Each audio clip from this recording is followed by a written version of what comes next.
Si on est prêt à la régie, si on est prêt au Zoom.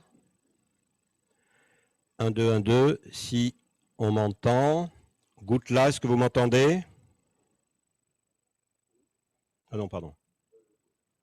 Goutla, est-ce que vous m'entendez? Oui, tout le monde vous entend. Parfait. Attends, ne lance pas le film encore. Lance pas le film. Donc, Goutla, vous m'entendez. Paris, vous m'entendez?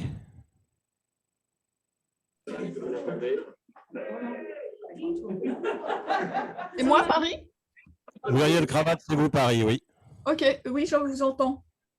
Parfait. Donc, on va commencer, si Antoine Jameau veut bien enlever son masque et venir là.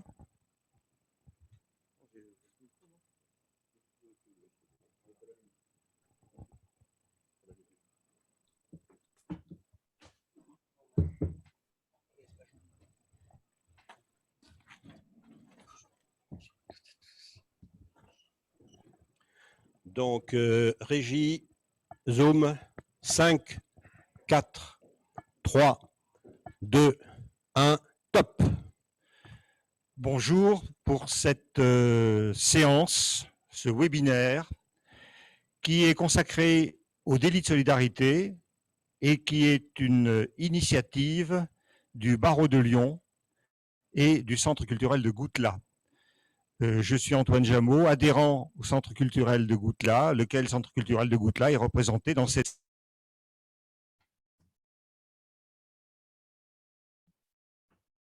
Je voudrais, à toutes fins utiles, rappeler ou indiquer les liens historiques qui existent entre le Centre culturel de Goutla et le barreau de Lyon. À la fin de l'année 1961, lorsque s'est amorcé le processus de renaissance de ce qu'était la ruine du château de Goutla, des avocats lyonnais ont été à la pointe de l'opération, à commencer par Paul Bouchet, qui reste l'âme de Goutla, Yves Berger, Jean Delay, Jean Bonnard, qui, pour plusieurs d'entre eux, allaient être par la suite d'ailleurs bâtonniers de l'Ordre des avocats de Lyon. Ensuite, lorsque a été créé, avec son siège à Goutla, le centre culturel, ces personnes ont continué à donner de leur temps, de leur énergie, de leur imagination. Un autre avocat, d'ailleurs, de Lyon, Robert Guillemont, a été de longues années durant président du centre culturel de Goutla. Et jusqu'à 1981, l'inauguration de la première maison des avocats de la rue Saint-Jean, qui devait quelque chose d'ailleurs à l'expérience de Goutla, le château de Goutla était un lieu de rencontre pour des activités du barreau de Lyon, notamment, je me souviens, des universités du barreau qui se tenaient au château de Goutla. Et puis, les liens se sont un peu estompés. L'an dernier, ils ont été réactivés à l'initiative de Myriam Play, devenue avocate honoraire au barreau de Lyon et devenue vice-présidente du Centre culturel de Goutla, et de Franck Heurtray, animateur de l'Observatoire lyonnais des libertés publiques, qui ont eu le mérite de diriger la mise sur pied de trois visioconférences qui ont été diffusées à partir de ces mêmes locaux du barreau de Lyon sur le thème « Nos libertés confinées ». Et c'est compte tenu de la satisfaction qu'a apporté la réalisation de cette opération que nous avons décidé cette année de renouveler une collaboration en prenant comme cadre le programme du Centre culturel de Goutla qui, dans un premier temps, cette année, est consacré au thème des migrations, de l'hospitalité et des migrations. Donc, nous avons mis sur pied, enfin, un certain nombre de personnes des deux côtés ont mis sur pied cette opération, essentiellement du côté de Goutla, Myriam Play et Corinna Colombier, qui est une membre de l'équipe culturelle, une très active membre de l'équipe culturelle de Goutla, et du côté du barreau de Lyon, Isabelle Rostin-Taillard, également Sophie Renard, également un certain nombre d'autres personnes qu'il serait long de nommer ici, qui ont permis la réalisation de cette opération. Bien entendu, cette opération n'aurait pas été possible sans le soutien du bâtonnier Serge Degas et de la vice-bâtonnière Joël Forêt-Chalin. Cette réunion d'aujourd'hui a lieu ici à Lyon, mais elle est relayée à Goutla par la réunion d'un certain nombre de personnes sous la houlette de Thierry Segretto, membre du Centre culturel, et de Corinna Colombier. Et donc, en fin d'exposé, des questions pourront être posées, des questions qui viendront de cette salle où sont réunies un certain nombre de personnes à Lyon, mais aussi de Goutla, où d'autres personnes se trouvent réunies. Et les personnes qui suivent en web la séance pourront également, moyennant un certain nombre d'accommodements techniques qui ont été mis au point, poser des questions aux intervenants de cette séance.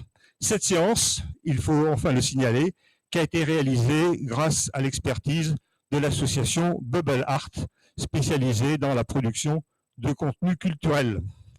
Bien, le Centre culturel de Goutla, pour le Centre culturel de Goutla, cette séance d'aujourd'hui s'inscrit dans un programme qui va occuper les derniers jours de la semaine, jeudi, vendredi, samedi, dimanche, intitulé « Images migrantes ». Et la première manifestation dans le cadre de ce programme « Images migrantes » sera la projection jeudi soir à 20h30 au cinéma L'Entracte de Bois-sur-Lignon, près de Goutla, d'un film qui est un long métrage documentaire intitulé « Demain est si loin » de Muriel Cravatte. Muriel Cravatte va être précisément la première contributrice à la séance d'aujourd'hui. Elle sera suivie par Daniel Lochac et par Barbara Mani, que je vous présenterai lorsque viendra le moment pour elle de prendre la parole. Nous allons commencer avec Muriel Cravatte, qui nous suit depuis Paris. Bonjour Muriel Cravatte.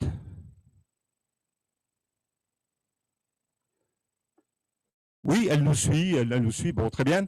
Et alors, avant qu'elle ne prenne la parole, nous allons projeter le teaser de son film, c'est-à-dire la bande-annonce. Cette projection dure environ 3 minutes. Ensuite de quoi, il est convenu que je poserai quelques questions à Muriel Cravatte pour qu'elle nous livre des réflexions sur l'expérience qu'a été la réalisation de ce long métrage documentaire. Une réalisation qui vient s'ajouter à d'autres réalisations de sa part, puisque c'est une artiste à talents multiples, musicienne, directrice de la photographie, réalisatrice également.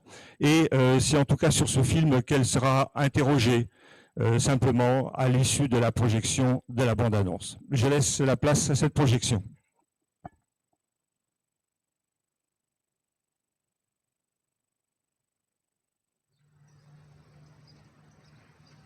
Nous sommes là au nom d'un territoire et de ses habitants, solidaires les uns des autres, solidaires d'exilés qui cherchent juste un endroit où ils pourront enfin vivre en paix.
Oui, ça va.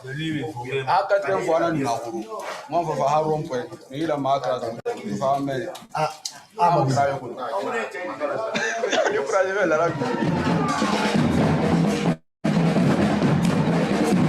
Aujourd'hui, c'est l'hiver, il fait moins 10, moins 15. Il y a déjà tout un tas de gens qui sont arrivés, des exilés qui sont arrivés avec les pieds gelés. Et par cette condamnation aujourd'hui, la responsabilité du tribunal de Gap, c'est de dire n'aidez pas,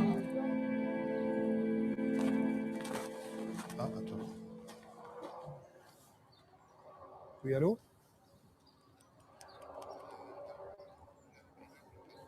Ils se sont fait gauler.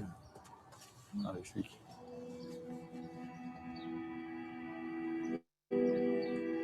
Ça a été très difficile pour moi parce que moi, personnellement, j'ai fait à 4 reprises. C'est la 4e reprise qui était là.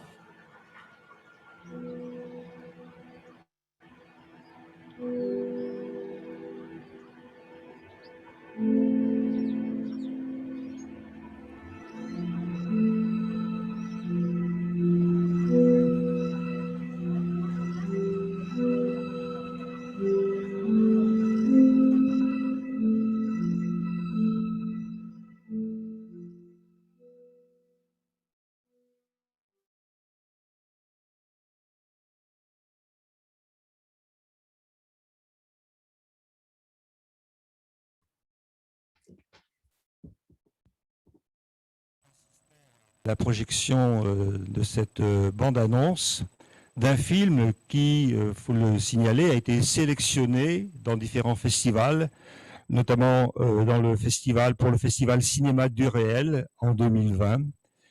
Alors, Muriel Cravatte, je souhaiterais pour commencer vous poser une question sur l'initiative de la réalisation de ce film. Simplement, est-ce votre initiative que de réaliser ce film, une initiative que vous avez prise à partir de l'expérience que vous aviez de la fréquentation donc, cette équipe de personnes qui, à Briançon, aident les migrants, ou bien est-ce à la demande de l'association auprès de laquelle vous avez travaillé que vous avez réalisé ce film? Alors tout d'abord, bonjour à toutes et à tous et merci beaucoup de m'avoir invité à participer à ce webinaire. Je remercie évidemment le Centre culturel de Goutlas, Images Migrantes et le réseau Trace. Et pour répondre à votre question, c'est une initiative de ma part. En fait, je ne connaissais pas les gens du refuge solidaire. J'ai découvert l'actualité, un peu comme beaucoup d'entre nous, fin 2017, de ce qui se passait à Briançon. Et en fait, ça m'a interpellée. Moi, ce coin, cette région, la montagne au-dessus de Briançon, je la connais depuis que je suis toute petite. J'ai grandi en région parisienne, mais voilà, je pratique la montagne en été, en hiver, en ski, à pied. Et donc, me dire que ce qui était mon coin de paradis pouvait être vécu comme un enfer par les exilés qui cherchaient à rejoindre la France, ça m'a interpellée. Et j'ai décidé d'aller voir d'abord dans un premier temps ce qui se passait là-bas, en fait, comment ça se passait. Donc, je suis d'abord allée comme bénévole au refuge solidaire, j'ai fait la cuisine. Et puis, j'ai été percutée ou bouleversée par ce qui se passait là-bas. Et j'ai eu envie de filmer, d'abord envie de filmer pour prendre acte, garder trace, en fait, travail de mémoire, mais je ne savais pas si j'allais faire un film, si j'allais le monter. Puis de proche en proche, j'ai commencé à monter et voilà, le film est arrivé.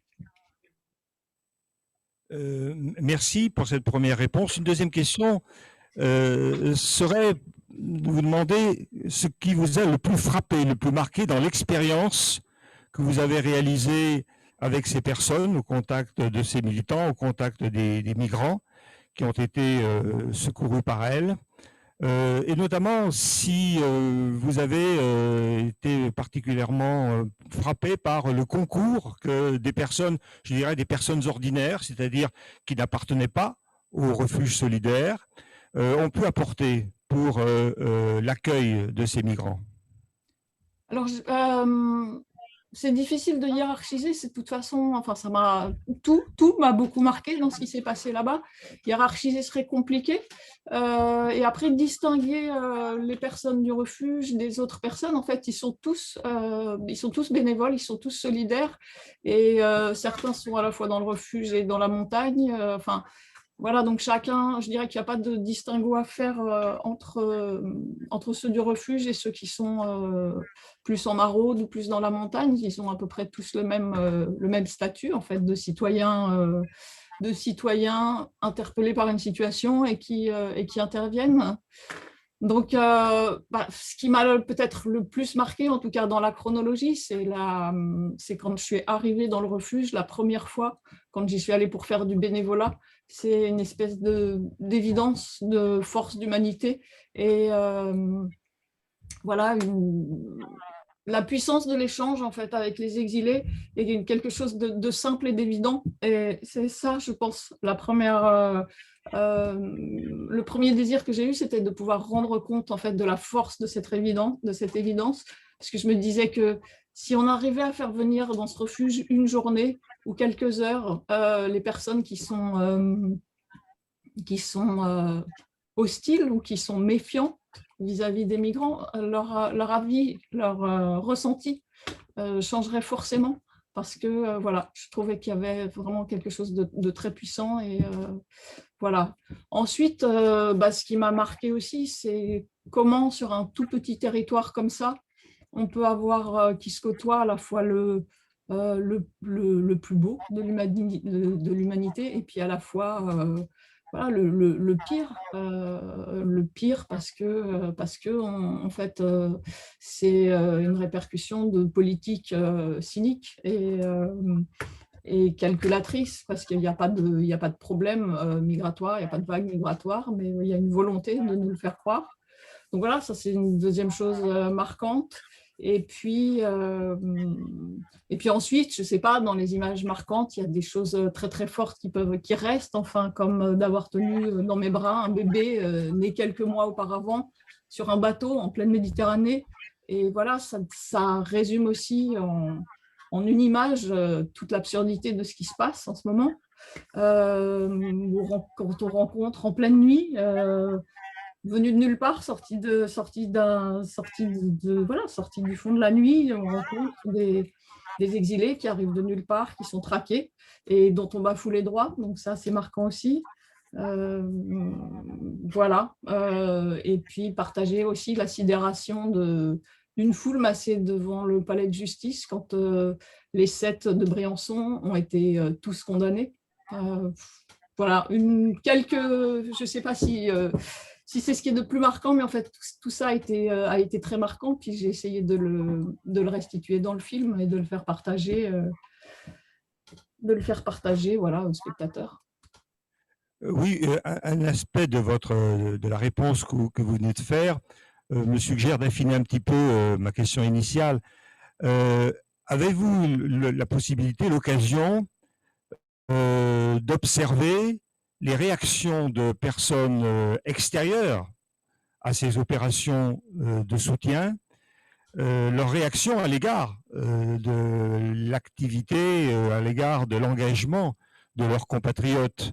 Des réactions qui peut-être seraient de nature à retrouver un peu d'optimisme quant à l'attitude des populations à l'égard des migrations. Je ne comprends pas très bien de qui vous voulez parler quand vous dites des personnes extérieures. Des personnes, des Briançonnais, des gens habitant Briançon, voilà, qui ne sont pas engagés dans l'activité de soutien aux migrants. En fait, alors, les personnes qui ne sont pas engagées, je les ai moins côtoyées forcément, mais il y a beaucoup d'actions. En fait, l'association Tous Migrants, elle a pour vocation vers la sensibilisation et du plaidoyer. Et donc, elle va partout, en fait, discuter avec les gens, expliquer ce qui se passe. Et donc, petit à petit, il y a une sensibilisation qui se fait d'une partie de la population. En fait, ils font le même travail que celui que j'essaye de faire avec le film, c'est-à-dire sensibiliser les gens et essayer de déconstruire les fictions qu'on nous présente comme la réalité. C'est-à-dire que quand vous habitez à Briançon et puis que vous voyez sans arrêt depuis 2015 une présence policière de plus en plus importante, et puis vous voyez vraiment plein de camions de CRS, de gendarmes, forcément, au bout d'un moment, vous vous dites, mais s'il y a ça, c'est qu'il y a quelque chose, en fait. S'il y a autant de policiers, de militaires, il doit bien y avoir une raison. L'État ne mettrait pas autant d'argent s'il n'y avait pas un danger. Donc, c'est comme ça qu'on fabrique des fictions et qu'on nous présente ces fictions comme étant la réalité. Voilà, donc nous, notre travail, notre axe, mon axe en tout cas, mais celui de Tous Migrants aussi, c'est de déconstruire ces fictions. Bien, Muriel Cravatte, nous vous remercions infiniment pour cette contribution à notre rencontre d'aujourd'hui. Je pense que vos propos auront convaincu un certain nombre de personnes d'aller à la séance du cinéma L'Entracte de Boin-sur-Lignon, jeudi à 20h30, séance de projection à laquelle vous assisterez. Et donc, la projection sera suivie de questions, d'un débat entre vous et les spectateurs. Merci infiniment et à jeudi soir. Merci beaucoup et à jeudi. Nous allons passer à la deuxième séquence de notre rencontre avec Daniel Lochac. Alors Daniel Lochac, c'est une collègue et amie, c'est surtout quelqu'un qui est experte dans la matière du droit des étrangers et qui est une militante. Daniel est agrégée de droit public, elle a été professeure à l'université de Picardie, puis à l'université de Paris-Nanterre, et elle est aujourd'hui professeure émérite de cette université de Paris-Nanterre, spécialiste des libertés publiques ou de droits de l'homme, comme on voudra. Elle préfère dire droits de l'homme, je crois. Elle reste attachée à cette appellation traditionnelle de droits de l'homme. Elle a, dans le cadre de ses engagements au GISTI, qui est le groupe de soutien aux migrés, groupe de soutien aux travailleurs immigrés à l'origine, devenu groupe de soutien aux migrants, aux immigrés très précisément. Voilà, j'y arrive. Elle a présidé cette association durant un certain nombre d'années et elle continue à y être très active, faisant profiter cette association de son expertise juridique. Alors nous allons l'écouter dans un exposé sur le délit de solidarité. Daniel, tu as la parole.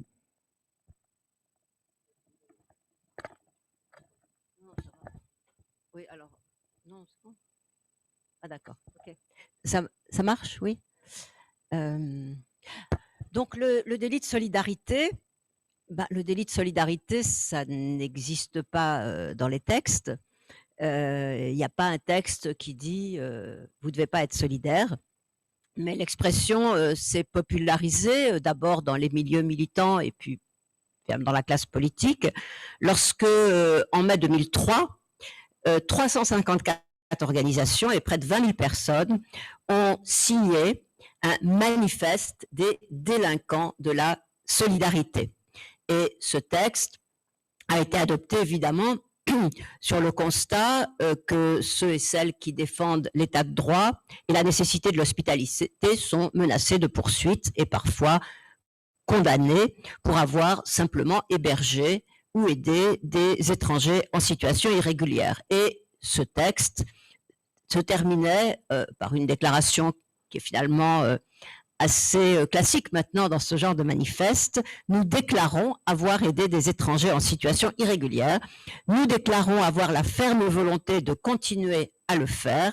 Si la solidarité est un délit, je demande à être poursuivi pour ce délit.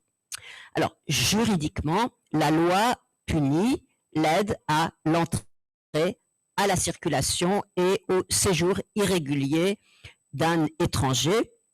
Et depuis 1945, les réformes législatives successives ont élargi la définition de ce délit, renforcé les sanctions et puis quand même introduit parallèlement des immunités sans empêcher les poursuites intentées sur ce fondement de continuer. Et c'est ce qu'on va essayer de montrer. Alors, naissance d'une infraction. Naissance d'une infraction, sanctionner les trafiquants.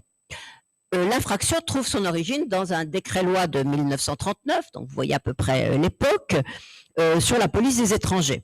Et l'objectif, dit le rapport au gouvernement, c'est de sanctionner toutes les officines louches, tous les individus qui, gravitant autour des étrangers indésirables, font un trafic honteux de fausses pièces, de faux passeports.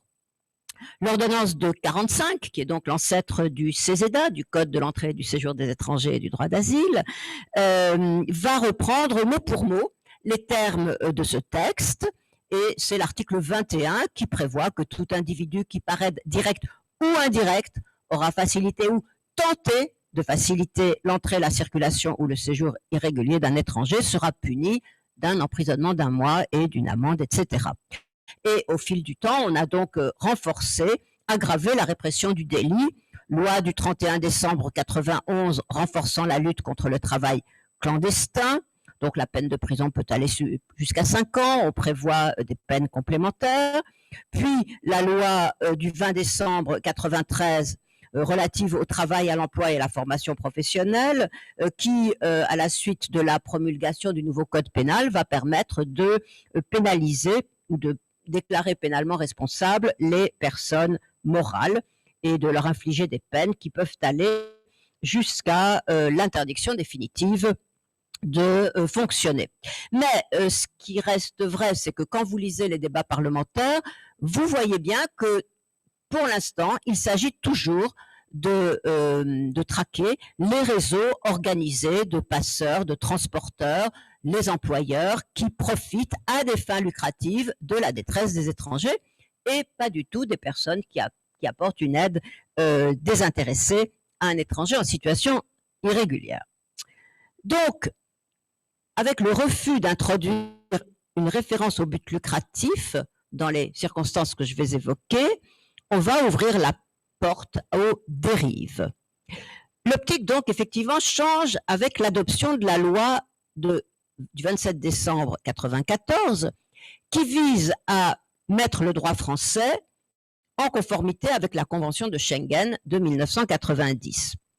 Effectivement, la Convention de Schengen oblige les États membres, les États parties plutôt, à instaurer des sanctions appropriées à l'encontre de quiconque aide ou tente d'aider à des fins lucratives un étranger à pénétrer ou à séjourner sur le territoire d'un État de l'espace Schengen.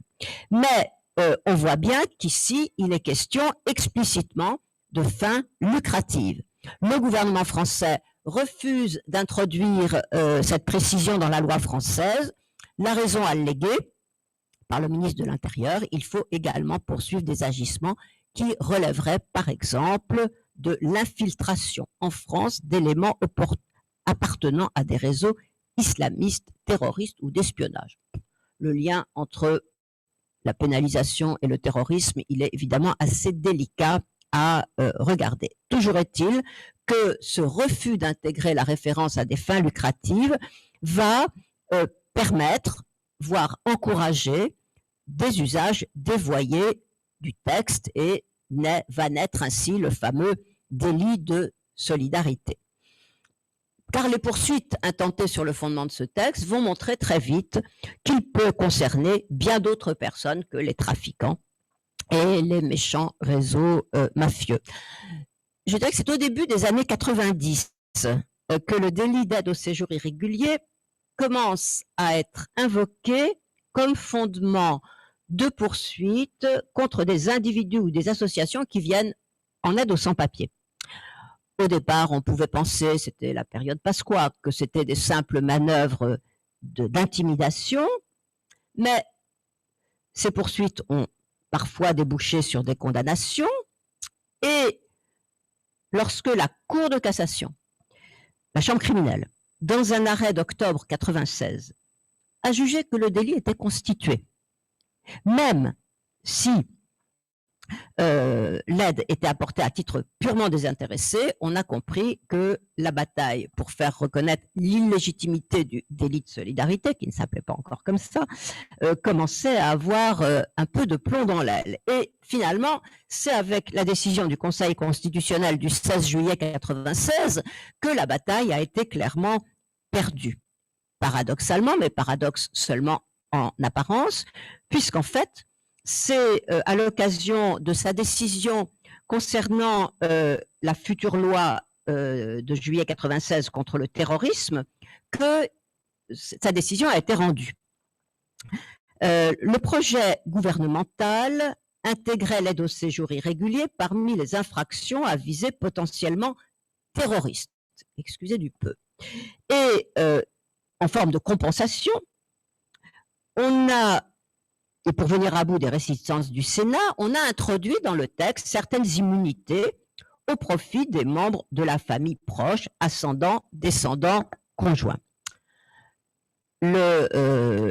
députés socialistes, les députés de gauche avaient fait un recours devant le Conseil constitutionnel qui, lui, a invalidé l'inscription de l'aide au séjour irrégulier dans la liste des délits terroristes, merci pour lui, mais il a en revanche admis la pertinence de la liste des immunités, critiquée non sans raison comme trop restrictive par les parlementaires socialistes. Sauf que le problème, ça va bien au-delà de cette histoire d'immunité, car à partir du moment où on a des immunités, on reconnaît, à contrario, que ceux qui apportent une aide désintéressée, sans figurer sur cette liste, peuvent être poursuivis. Et toute l'évolution législative ultérieure va jouer simultanément sur les deux tableaux, aggravation des sanctions d'un côté, extension des immunités de l'autre, avec quelques allers-retours au gré des changements de majorité. Donc, accroissement de la répression, extension des immunités. Je laisse de côté l'accroissement de la répression, c'est pas très intéressant, on aggrave les peines, on aggrave les peines, on aggrave les peines. Ce qui est plus intéressant, justement, c'est que petit à petit, les immunités vont se trouver au cœur des controverses. Donc, je vous le rappelle, c'est la loi du 22 juillet 1996 qui introduit pour la première fois une immunité familiale, qui est limitée au délit d'aide au séjour irrégulier. Je vous rappelle qu'il y a entrée, circulation, séjour.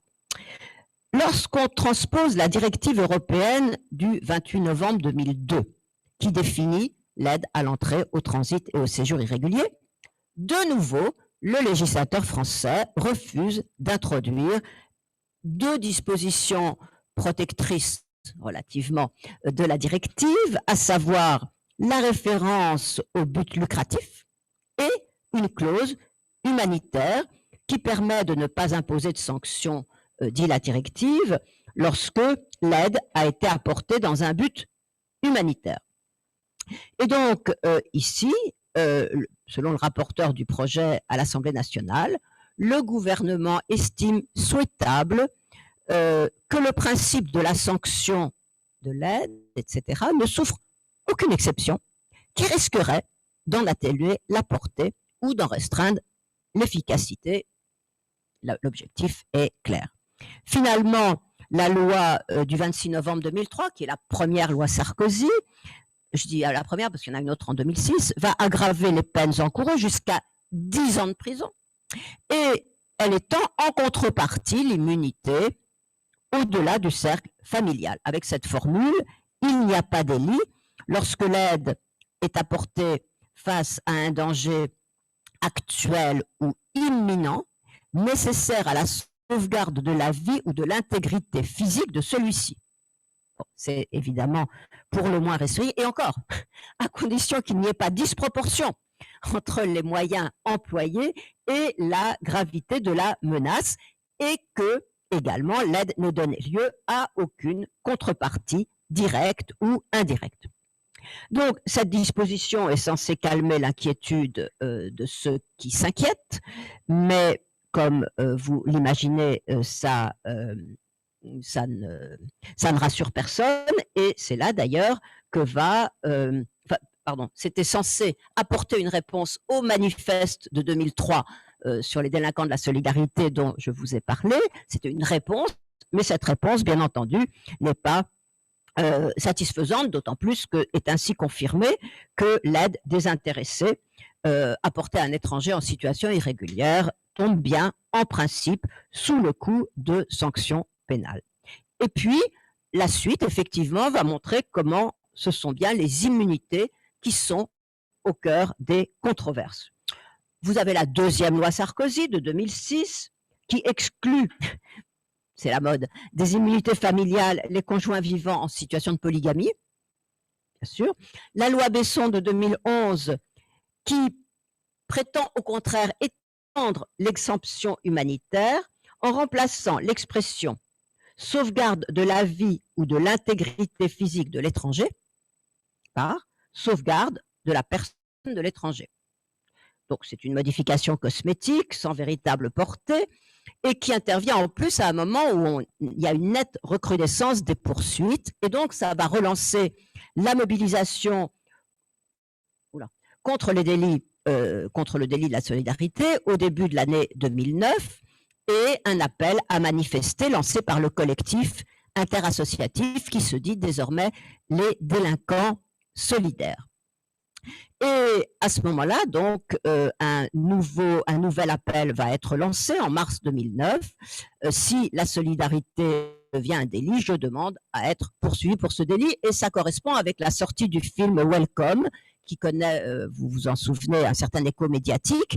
Et à ce moment-là, le ministre de l'Intérieur, de l'immigration, pardon, de l'immigration et de l'intégration, va choisir de réagir sur le mode de la dénégation en affirmant que toute personne, particulier, bénévole, association, qui s'est limitée à accompagner, etc., n'est pas concernée par ce délit et qu'en 65 années d'application de cette loi, donc qui remonte à 45 si je compte bien, personne en France n'a jamais été condamné pour avoir seulement accueilli, accompagné ou hébergé un étranger en situation irrégulière. Une controverse s'ensuit entre le ministre et les associations qui amènent celle-ci à répliquer par un nouveau communiqué, délit de solidarité Besson ment. Et c'est à ce moment-là que le GISTI ouvre effectivement une page de son site, Besson ment, et va commencer à dresser la longue liste des condamnations prononcées depuis 1986 contre des personnes ayant apporté une aide à des étrangers sans papier. Ce dossier existe encore en ligne sur le site du GISTI. Alors, on en arrive à la loi Valls de 2012, qui, elle aussi, prétend abroger le délit de solidarité. En fait, elle élargit encore un peu le champ des immunités. Les immunités familiales incluent désormais la belle famille. Et au-delà du cercle familial, une personne échappera aux poursuites à condition que, 1, l'aide soit apportée sans aucune contrepartie directe ou indirecte. 2, qu'elle se limite à la fourniture de prestations de restauration, d'hébergement, de soins médicaux ou de conseils juridiques. Et troisièmement, qu'elle ait pour objectif d'assurer des conditions de vie dignes et décentes à l'étranger ou de préserver la dignité ou l'intégrité physique de celui-ci. Comme vous voyez que le cumul de ces trois conditions rendait assez légère la protection que ça pouvait apporter aux militants ou aux simples citoyens qui apportent une aide aux sans-papiers. On a même vu d'ailleurs engager des poursuites contre une personne qui hébergeait une famille étrangère en faisant valoir qu'il y avait bien eu contrepartie puisque la dite famille avait participé aux travaux domestiques et lavait la vaisselle. C'est pour vous dire jusqu'où va l'imagination non seulement des parquets, mais également des juges, puisque vous avez souvent des condamnations. Donc la suite a confirmé que le délit de solidarité n'avait décidément pas disparu. Et simplement, avant d'en venir aux développements les plus récents que vous connaissez, avec la fameuse décision du Conseil constitutionnel de 2018, je voudrais faire un petit intermède, une petite parenthèse, pour montrer, et c'est d'ailleurs ainsi que le GISTI a appelé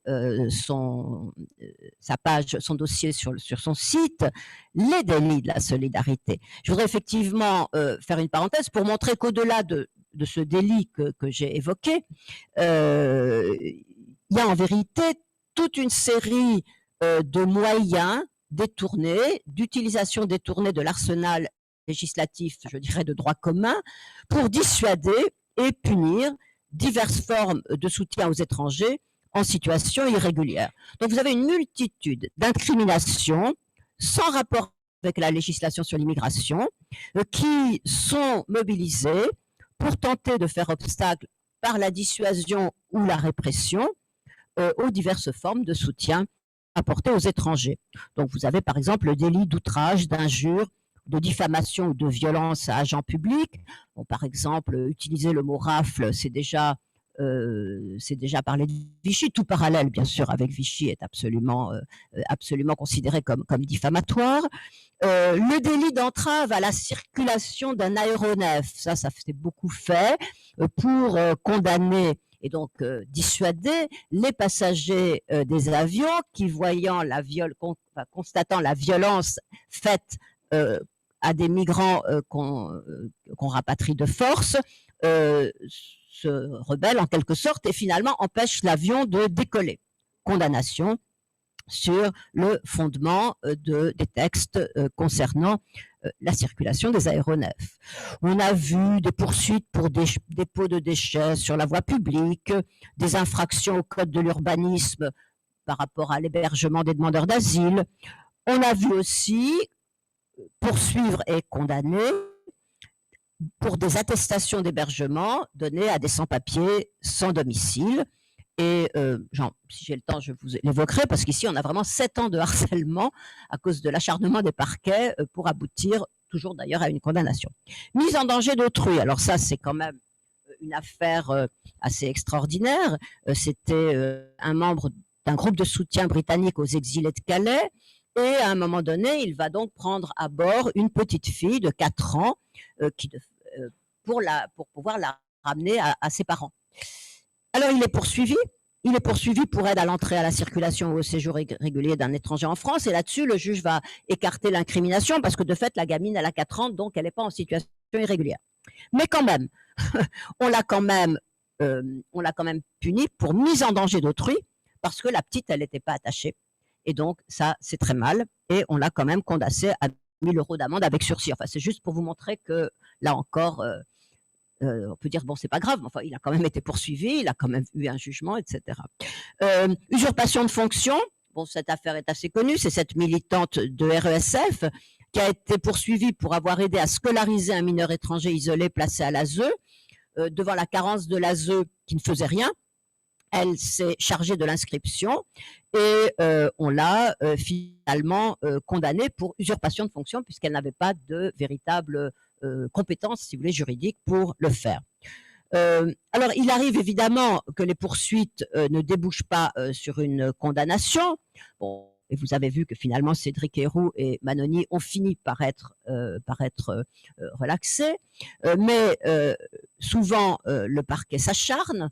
Et donc, vous avez comme ça des affaires qui traînent très longtemps. Et puis, de toute façon, même s'il y a relax à la fin, ça n'efface pas le trouble dans les conditions d'existence que représente l'interpellation souvent musclée, le placement en garde à vue, les perquisitions domiciliaires, le procès et les frais. Et on peut dire que Herrou et Manoni ne sont pas les plus à plaindre dans cette histoire parce qu'ils ont quand même bénéficié d'énormément de soutien et c'était des personnes fortes, des militants forts. Mais il y a tous les autres qui ne sont pas forcément aussi bien entourés et aussi costauds pour supporter ce genre de choses. Alors, je vous avais dit, quelqu'un qui établit un certificat de domiciliation en 2011, puis en 2012, on l'interpelle à son domicile et on décide de poursuivre. Il est convoqué pour une composition pénale, il refuse de payer l'amende. Tribunal du Havre, audience, jugement du tribunal, 500 € d'amende avec sursis. Il fait appel, la cour d'appel de Rouen le relaxe. Le procureur se pourvoit en cassation. La cour de cassation casse, renvoie à Rouen. La cour d'appel de Rouen relaxe, nouveau pourvoi du procureur. La cour de cassation casse l'arrêt rendu, renvoie vers Amiens qui quand même va condamner à une amende de 500 € avec sursis. Comme si la justice d'ailleurs en plus n'avait pas d'autres chats à fouetter. Alors pour conclure cet exposé juridique, voyons maintenant les limites du principe de fraternité pour la protection des citoyens solidaires. Donc, le Conseil constitutionnel reconnaît, vous le savez, on l'a assez dit, à l'occasion d'une QPC acceptée par la Cour de cassation à l'occasion du jugement, enfin de l'affaire Herrou et de l'affaire Manoni. Donc, le Conseil constitutionnel reconnaît que la fraternité est un principe à valeur constitutionnelle. Bon, ben ça, déjà, ça ne peut pas faire de mal. Reste à savoir qu'est-ce qu'on en fait. Et donc, il en déduit, faut dire, avec l'aide des avocats qui avaient quand même bien argumenté. Il y avait évidemment Spinozzi, et puis il y avait aussi Paul Matonnet pour les associations. il en déduit que la liberté d'aider autrui dans un but humanitaire, sans condition de la régularité de son séjour sur le territoire national. C'est donc une conséquence, un corollaire du principe de fraternité. Et il considère donc que l'aide à la circulation doit être inclue au même titre que l'aide au séjour dans l'exemption prévue par les textes, je vous rappelle, entrée, séjour, circulation. Qu'est-ce que c'est que la circulation d'ailleurs? C'est quand vous prenez quelqu'un en situation irrégulière et que vous l'amenez d'un point à un autre du territoire. Donc de toute façon, distinguer le séjour et la circulation, et si j'ai le temps, je vous donnerai quelques exemples. Il y a des chauffeurs de taxi qui ont été poursuivis pour avoir embarqué des étrangers en situation irrégulière sans qu'on les accuse de trafic, hein, sans qu'on les accuse d'être des passeurs, juste parce qu'ils ont pris à leur bord des étrangers en situation irrégulière. Donc, exit la circulation qui va donc être assimilée à l'entrée. Quand je dis exit, excusez-moi, pas tout à fait, puisque bien sûr, il faut que toutes les autres conditions soient remplies. Et puis, il dit que l'exemption prévue par la loi, vous vous souvenez, hein, certaines prestations, etc., et préserve le but et le type de prestation est trop étroite. Mais il refuse, et c'est pourtant ce qu'avaient demandé les associations, pas la Ligue des droits de l'homme qui marchait avec Spinozzi, mais les autres associations qui marchaient avec Matonnet, on avait demandé que l'aide à l'entrée soit elle aussi exemptée de poursuite. Donc là, il dit non. L'aide à l'entrée, même inspirée par des préoccupations humanitaires et dépourvue de toute visée lucrative, ne peut pas bénéficier des exemptions prévues par la loi. Je précise d'ailleurs, même si ce n'est pas tout à fait, enfin, c'est dans le sujet, c'est que ce qui se passe notamment à La Roya, puisqu'on en a parlé, c'est vrai que c'est une grosse partie du contentieux, vous avez des poursuites pour aide à l'entrée irrégulière, mais quand même, la plupart des personnes qui essayent de passer la frontière, ce sont des potentiels demandeurs d'asile pour la plupart. Or, à ma connaissance,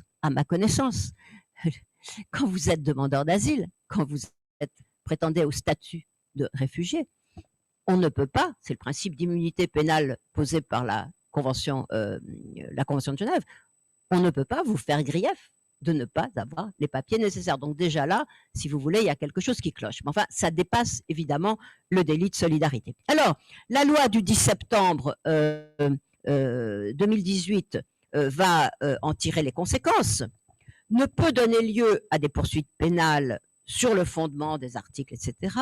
L'aide à la circulation ou au séjour irrégulier d'un étranger, donc on a ajouté circulation, mais on n'a pas mis entrée, lorsqu'elle est le fait, alors immunité familiale, je passe, sauf qu'on les élargit, hein, les frères et sœurs du conjoint, la personne qui vit notoirement en situation maritale avec lui, de toute personne physique ou morale. Lorsque l'acte reproché n'a donné lieu à aucune contrepartie, alors on continue à mettre direct ou indirect, ce qui déjà laisse le flou, et a consisté à fournir des conseils ou accompagnements juridiques, linguistiques ou sociaux, ou toute autre aide, alors ça c'est bien, c'est une disposition balai, apportée, et là je souligne parce que vous allez voir, dans un but exclusivement humanitaire. Et les exceptions ne s'appliquent pas lorsque l'étranger vit en état de polygamie, on se demande, enfin bon, peu importe. Et alors, là-dessus, sur ce but exclusivement humanitaire, je ne peux pas m'empêcher de rappeler, mais ça semble désormais tranché, l'affaire concernant un dénommé Raphaël, qu'on va laisser avec son prénom puisqu'il n'avait que 19 ans. Le TGI de Nice, en octobre 2017, le condamne parce qu'il avait transporté entre la gare de Sorges et Breil 4 demandeurs d'asile. Il avait été contrôlé alors qu'il n'avait franchi aucune frontière. Il avait été placé en garde à vue, poursuivi, finalement condamné à 3 mois de prison avec sursis. 17 janvier 2019, donc après l'entrée en vigueur de la loi. La Cour d'appel d'Aix-en-Provence confirme la condamnation en ramenant à 2 mois avec sursis et alors c'est là, elle estime que ces actes, dépourvus de toute spontanéité, s'inscrivent dans le cadre d'une démarche d'action militante en vue de soustraire sciemment des personnes étrangères au contrôle mis en œuvre par les autorités. Elle lui refuse donc l'immunité dite humanitaire, rappelez-vous le mot, exclusivement humanitaire. Donc, quand c'est militant, ça ne peut plus être humanitaire. Heureusement, le 26 février 2020, la Cour de cassation casse l'arrêt. Elle estime qu'il ne résulte pas des dispositions légales que la protection dont bénéficient les auteurs d'actes accomplis dans un but exclusivement humanitaire soit limitée aux actions purement individuelles et personnelles et qu'en soit exclue une action non spontanée et militante exercée au sein d'une association. Ceci devrait nous rassurer, mais bien entendu, ça ne résout pas entièrement la question. Alors, dans la minute et 10 secondes qui me restent, je ne vous ferai pas, j'ai ici un florilège de décisions que j'ai extraites du site du GISTI, mais je voudrais dire juste un mot sur le fait qu'il ne faut pas oublier que le délit de solidarité existe aussi au-delà des frontières, que en Belgique, en Italie, en Grèce, au Royaume-Uni, au Maroc, les condamnations existent et rappelez-vous, je n'en citerai que 2, je ne parle même pas de la Grèce où on a eu des condamnations absolument délirantes à 146 ans de prison, excusez du peu, mais même en Italie, disons, les poursuites contre Carola Rackete, la capitaine du Sea-Watch 3, qui finalement a été, que l'affaire a fini par être classée, parce qu'on a estimé qu'elle avait agi en état de nécessité.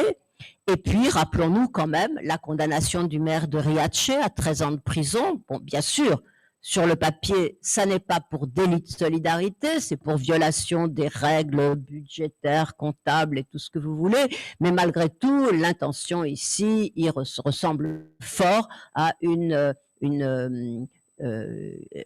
pénalisation d'une attitude solidaire.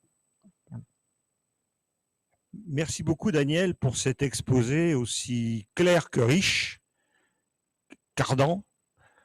Également, propos donc de quelqu'un qui a, je le rappelle, pendant quelques années, présidé ou destiné, oui, un certain nombre d'années, un nombre certain d'années, présidé ou destiné d'un groupe dont j'ai écorché tout à l'heure le nom, c'est le groupe d'information et de soutien aux immigrés.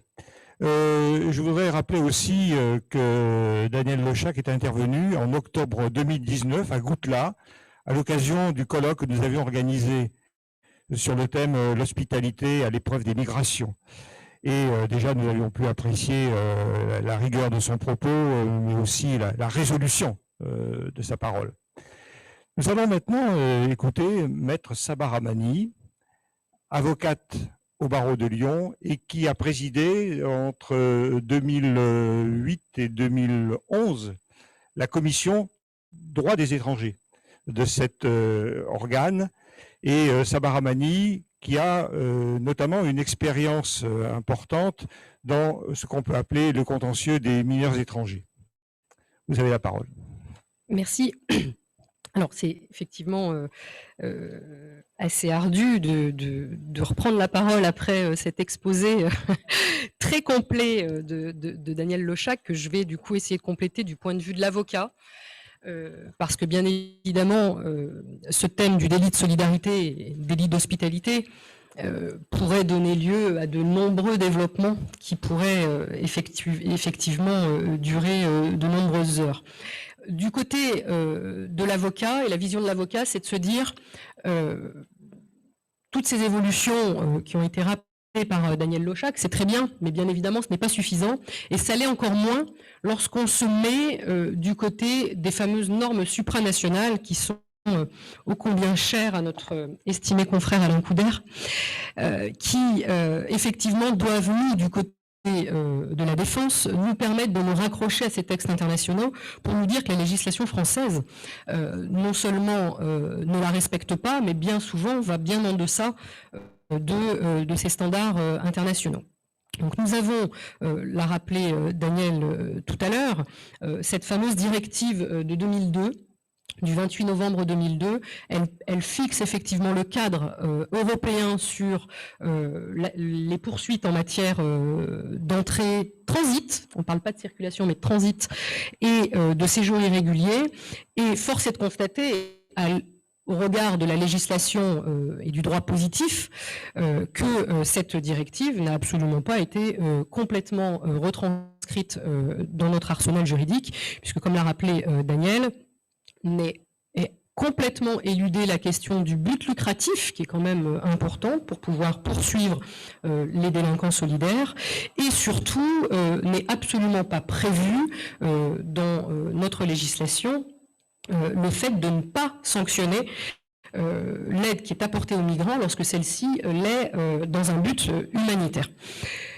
D'autres standards internationaux ne sont absolument pas pris en compte, notamment la Déclaration des Nations Unies sur les défenseurs des droits de l'homme, qui a quand même été adoptée en décembre 1998, et toutes les personnes qui sont autour des migrants d'une manière générale, des demandeurs d'asile, des réfugiés, sont des défenseurs des droits humains qui devraient bénéficier d'une protection et non pas de poursuites et d'une répression comme c'est prévu dans notre texte. Alors cette déclaration des Nations Unies, elle a effectivement pas de valeur contraignante, elle se contente de rappeler de nombreux principes, mais fait aussi état de principes qui sont prévus dans des dispositifs internationaux contraignants, eux, notamment le pacte international relatif aux droits civils et politiques. Le protocole contre le trafic illicite de migrants par terre, mer ou air aussi, qui a complété la Convention des Nations Unies contre la criminalité transnationale, qui a quand même été ratifiée en octobre 2002 par la France. Et selon ce protocole, eh bien, les actes d'aide à l'entrée, au séjour, à la circulation des personnes étrangères, déjà, doivent être commis intentionnellement, et pour en tirer directement ou indirectement un avantage financier ou un autre avantage matériel. Ce sont des éléments qui sont complètement balayés par la législation française, puisque, comme vous l'a rappelé Daniel, le fait de conditionner l'avantage financier, le but lucratif, pour pouvoir réprimer ce délit de solidarité, ce délit d'hospitalité, eh bien, les rédacteurs de ce protocole ont souhaité donner une définition précise pour pouvoir engager des poursuites contre ces personnes. Et force est de constater que les activités militantes et à visée humanitaire ont clairement été exclus de ce protocole, et que la France, encore en 2021, eh bien, ne souhaite pas aller sur ce biais-là, et on constate donc que la législation française est beaucoup moins protectrice que ces textes internationaux. La Commission d'ailleurs nationale des droits de l'homme, la CNCDH, avait rendu un avis en mai 2018, précisant que les dispositions législatives françaises étaient insuffisamment précise et permettait par conséquent une certaine application jurisprudentielle qui pouvait être très large et par conséquent pouvait entraîner des condamnations sur des faits beaucoup plus larges. Alors, comme l'a rappelé Monsieur Jameau du temps de ma présidence, donc j'ai pu sortir des archives et au moment de ces fameuses déclarations mensongères du ministre Besson, donc en 2010, et donc au moment de la discussion de ce projet de loi, on avait alerté notre bâtonnier afin que le parquet soit saisi et pour avoir des données chiffrées, parce qu'alors on était à Lyon aussi saisi d'associatifs qui nous alertaient sur cette question-là et qui étaient de plus en plus inquiétés dès lors qu'une aide était apportée aux étrangers en situation irrégulière.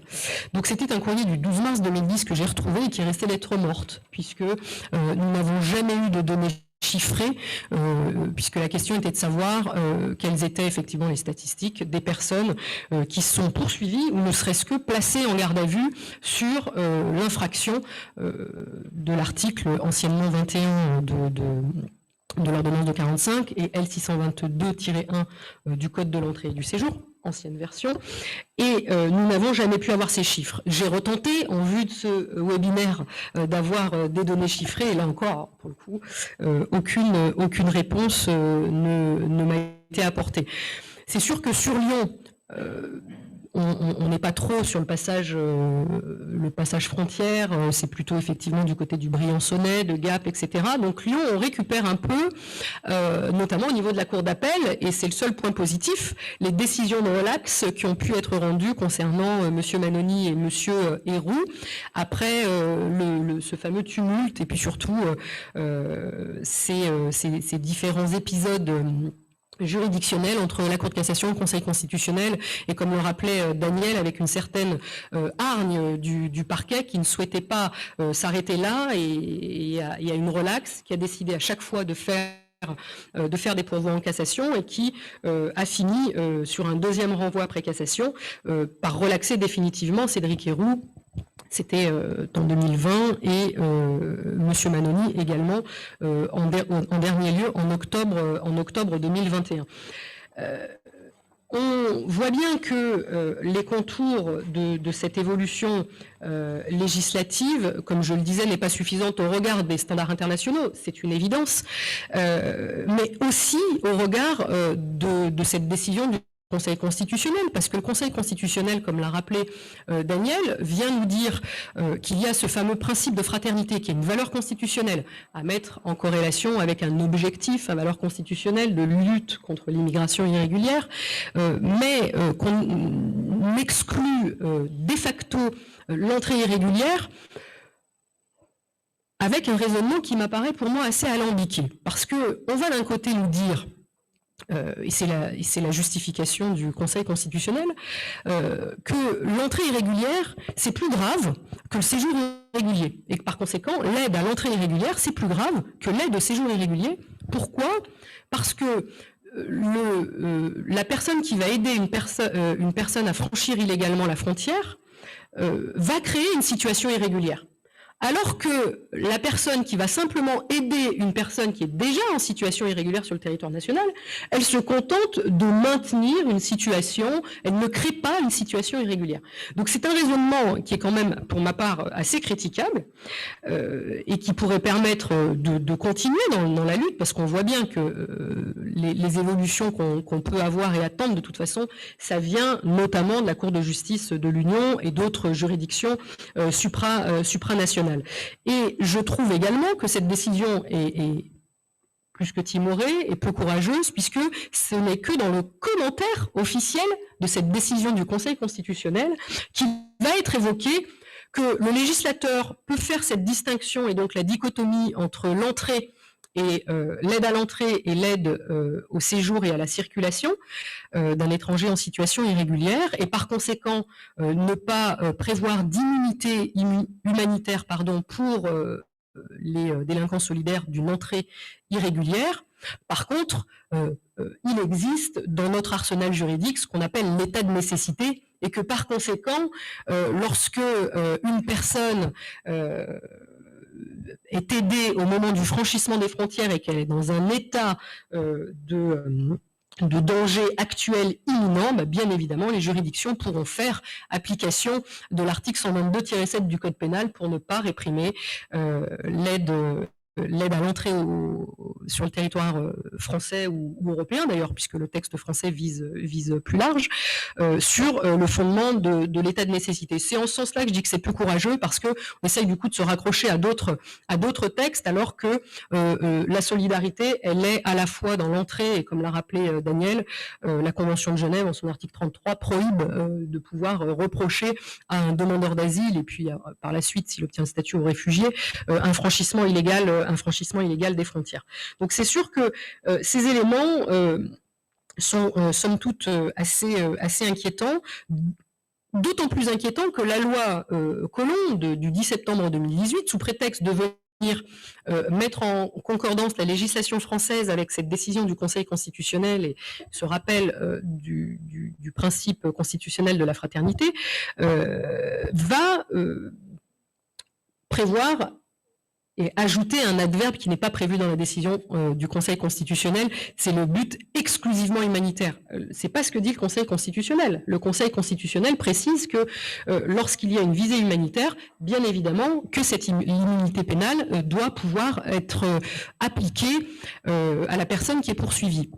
On vient ajouter exclusivement humanitaire, comme le rappelait Daniel, simplement pour éluder et mettre de côté et ne pas permettre aux délinquants solidaires qui agissent dans un but militant, politique, de pouvoir bénéficier de cela.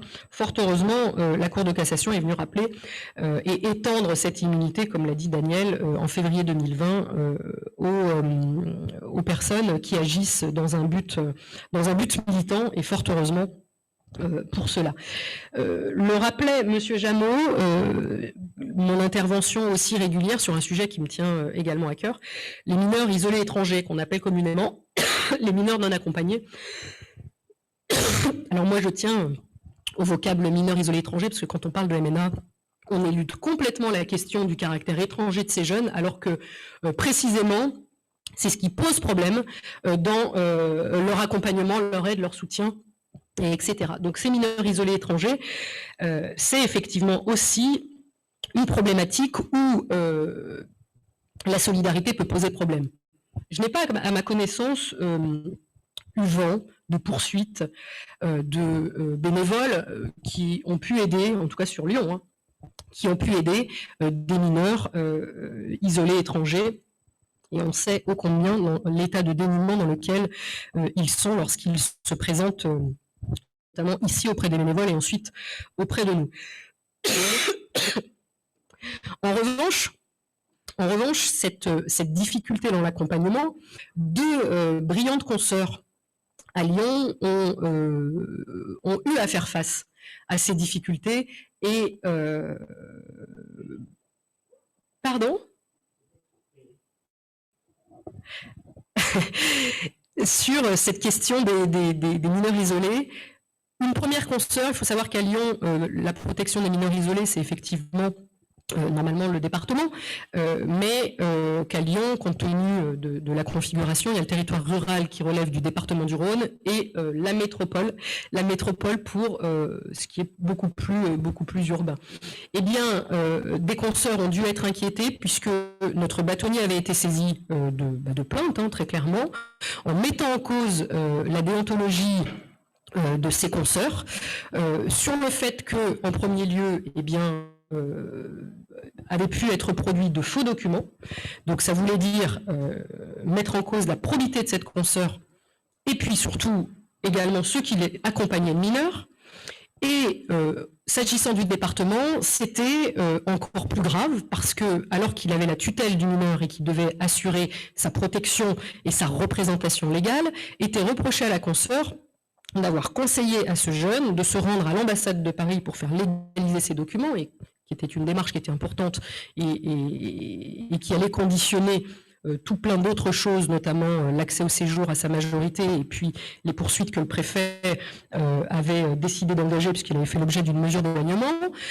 Eh bien, lui avait été reproché cela en disant qu'elle s'était rendue complice du délit de soustraction de mineurs. Parce que le jeune s'était rendu seul à Paris, accompagné d'un bénévole, à la journée, sans en avertir son éducateur, et que par conséquent, comme c'était sur les conseils de son avocat de faire légaliser ces documents auprès de l'ambassade, eh bien, le président du département a estimé qu'elle se rendait complice d'une infraction. Donc c'est vous dire que la solidarité, ça touche effectivement les militants, ça touche aussi les avocats, puisqu'on est aussi, lorsqu'on pratique ces contentieux-là, bien évidemment des militants, et ça nous touche aussi dans l'exercice de notre fonction. Et c'est là, effectivement, que les difficultés continuent de paraître au quotidien. Merci, maître, pour ce propos qui a apporté, en tout cas, enfin, au moins, et plus au-delà, deux choses. Un, il y a matière à discuter la conformité au droit international du droit national. Et en second lieu, c'est le thème qui nous réunit aujourd'hui, est aussi un thème qui a une actualité locale, avec une répercussion que personnellement je n'imaginais pas sur l'exercice du métier d'avocat, l'exercice du métier de la défense. Bien, en remerciant à nouveau nos intervenantes, je laisse maintenant la parole à qui souhaite poser une question, soit ici dans cette salle, soit à Goutla. Oui, Antoine, il serait bon que la parole soit donnée à Muriel Cravatte qui avait une question. Bien. Donc, Muriel Cravatte, vous souhaitiez poser une question. Oui, alors d'abord, merci beaucoup et bravo aux deux intervenantes, c'était passionnant. Mais moi, j'ai une petite question par rapport à la définition à apporter au terme d'étranger en situation irrégulière. Dans la mesure où, voilà, d'après ce que je sais, toute personne a le droit de demander l'asile en France. À quel moment une personne devient irrégulière, puisque en franchissant la frontière sans papier, théoriquement, d'après ce que j'ai compris, si elle rencontre une personne détentrice de l'autorité en France, elle doit pouvoir lui dire « je souhaite faire ma demande d'asile en France ». Donc, pour moi, je ne vois pas où est l'irrégularité de la situation, en fait.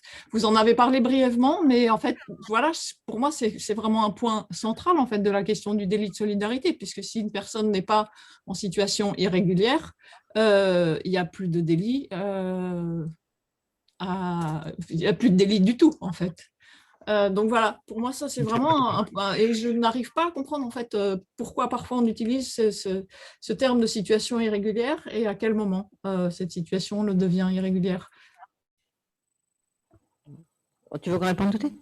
Oui, enfin, c'est vrai que j'ai fait allusion, alors ça ne recouvre pas quand même toutes les situations, parce qu'il y a des gens qui, je veux dire que l'aide apportée aux étrangers sans papier, elle ne se limite pas à ce qui se passe à La Roya. Je veux dire que partout, il y a à Calais, c'est incontestable qu'il y a beaucoup de gens qui sont vraiment en situation irrégulière, qui n'ont pas demandé l'asile en France. Et donc, cette question que vous soulevez, elle ne se pose pas pour tous les cas.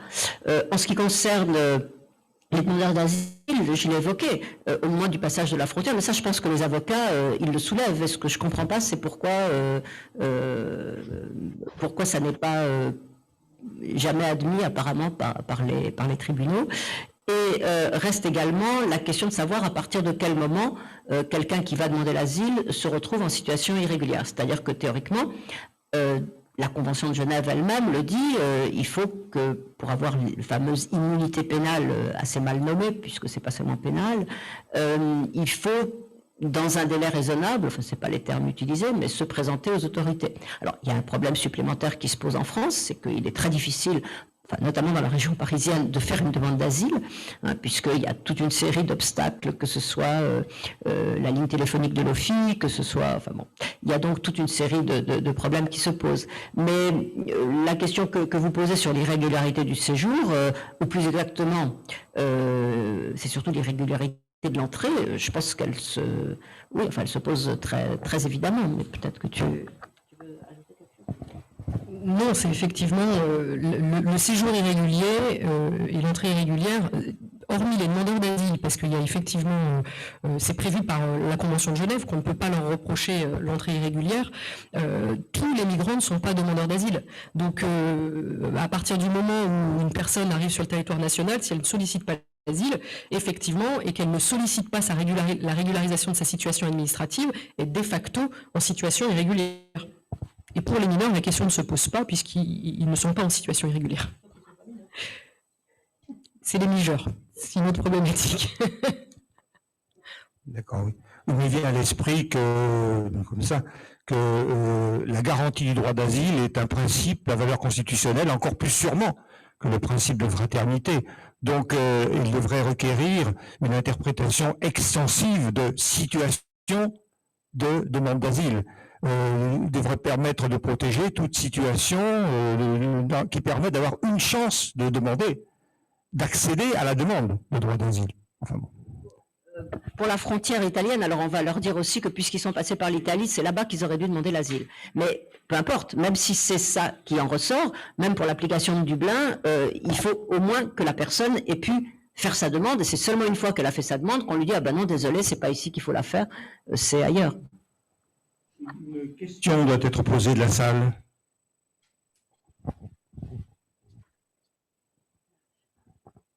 Bonjour. Tout d'abord, du coup, merci beaucoup pour vos interventions.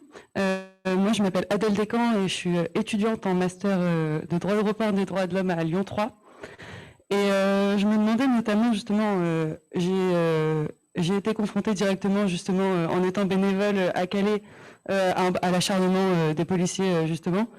Et c'est justement particulièrement sur d'autres fondements qui se fondent pour freiner, en fait, l'action. Du coup, ça peut être bloquer les emplacements de distribution, ça peut être des contraventions que j'avais encore jamais vues, comme l'intensité de l'éclairage des phares de la voiture qui n'est pas assez puissant. Et du coup, je me demandais, est-ce qu'un changement de législation comme on envisage, les associations envisageraient, est-ce que ça aurait vraiment un impact sur l'acharnement du parquet et l'acharnement des policiers, et est-ce que ça permettrait vraiment de freiner cet empêchement et voilà. Ça en empêche, ça, oui, ça freinerait quand même un aspect, mais sinon effectivement dans la longue liste qui est sur le site du GISTI, il y a tout ce qui se passe, à Calais. J'avais noté entre octobre et 2015 et juin 2016 une centaine de contraventions pour stationnement irrégulier. Donc ensuite des contraventions à 135 € comme il se doit, les interdictions par la maire de Calais d'apporter à manger, etc., alors je parle même pas des campements, hein, mais de fait toutes ces choses qui pourrissent la vie des militants sont faites pour dissuader.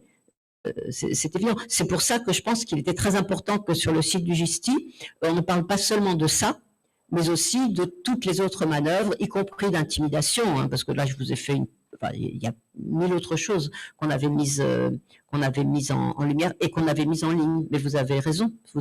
Calais, c'est où là, pour le coup, la question de savoir s'ils sont demandeurs d'asile ou non ne se pose pas, puisque de fait, ils voudraient bien passer de l'autre côté.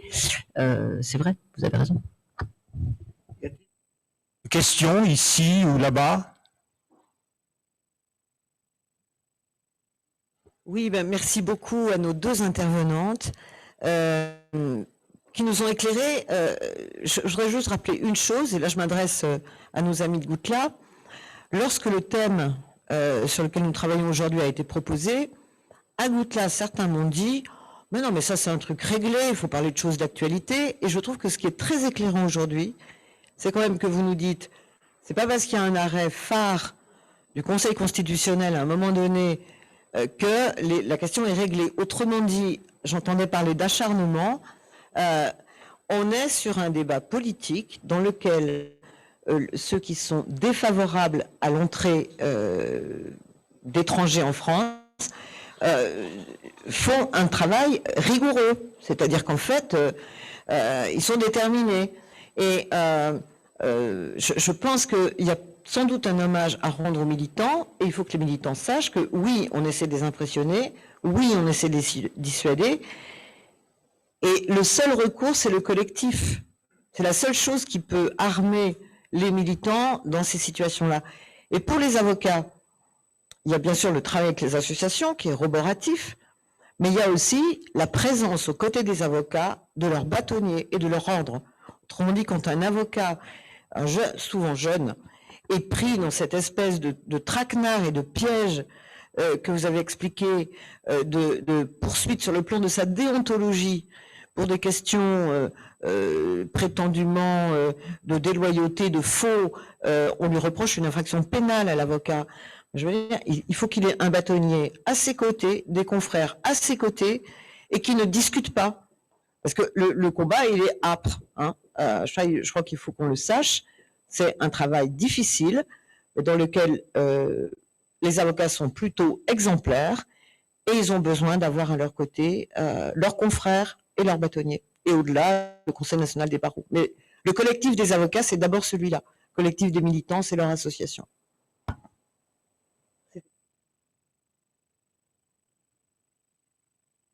Il s'agissait d'une intervention de Myriam Play bi-appartenante au barreau, Goutelas en Forêt.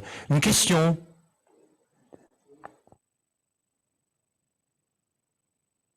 Plutôt une remarque qui va dans le sens de ce qui a été dit en ce moment. Je remercie d'abord les interventions qui ont été très percutantes. Donc, à Lyon, il y a eu des jeunes migrants étrangers qui ont squatté un immeuble. Et donc les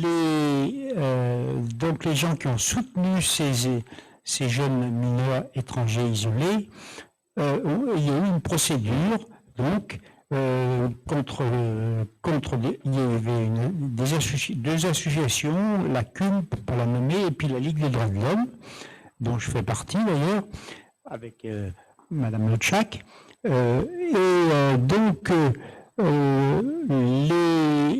avocates ont plaidé le côté humanitaire de la chose, à savoir que la procédure a fait flop, et donc il y a eu relax de ceux qui ont soutenu les jeunes mineurs étrangers. Donc deux avocates, dont Maître Fréry et puis une autre avocate de Jean-Miel ont plaidé remarquablement le côté humanitaire de la chose. Voilà, et c'était une remarque, mais ça va dans le sens de ce qui a été dit.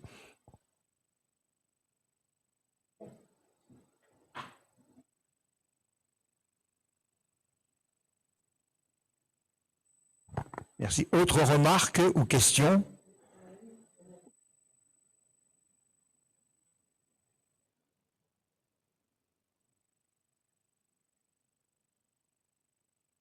Bonjour, je me présente et je tenais aussi à remercier du coup l'ensemble des intervenants. Et je suis Yann Lescop, étudiant également en Master 2 de droit européen des droits de l'homme à l'Université Jean-Moulin Lyon 3.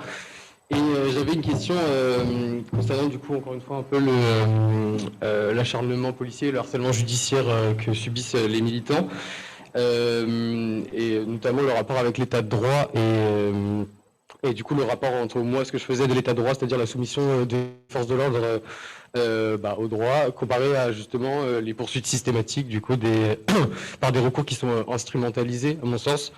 Et du coup, notamment les perspectives donc, sur ce rapport-là, que ce soit par rapport à la Cour de justice de l'Union, du coup, à mon sens, le recours en manquement n'est même pas envisageable dans la mesure où la Commission, je n'imagine pas que la Commission se soucie véritablement de cette question et qu'elle intenterait un tel recours, mais est-ce que il y a des perspectives relatives à la CEDH ou l'ensemble des recours internes, est-ce que ça pourrait conduire à un recours CEDH et quelles en seraient les issues notamment du fait de la technique de globalisation des sources de la Cour et justement rattacher ça à la Convention de Genève, je ne sais pas. Mais est-ce que vous imaginez des perspectives dans ce sens?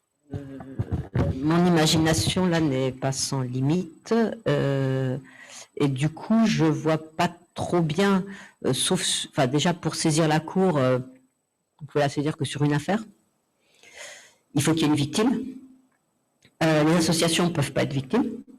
Enfin, sauf si elles sont victimes directes, mais il n'y a pas d'intérêt pour agir devant la Cour européenne, donc il faut une victime.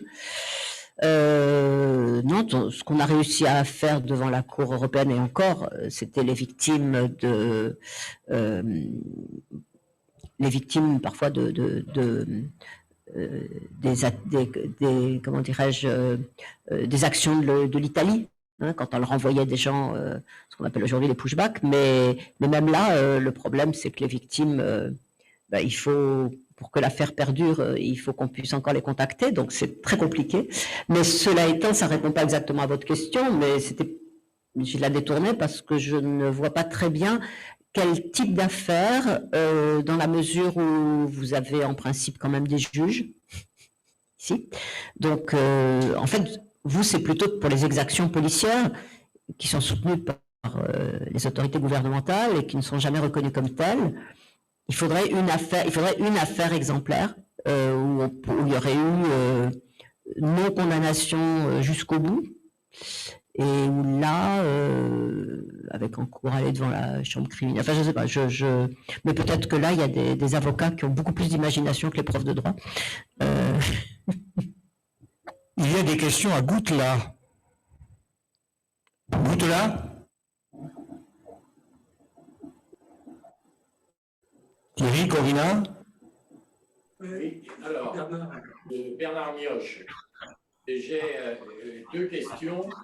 La première, est-ce que lorsque une personne étrangère demande le droit d'asile à l'intérieur de l'espace Schengen, est-ce que cette demande est traitée dans tout l'espace Schengen de la même façon?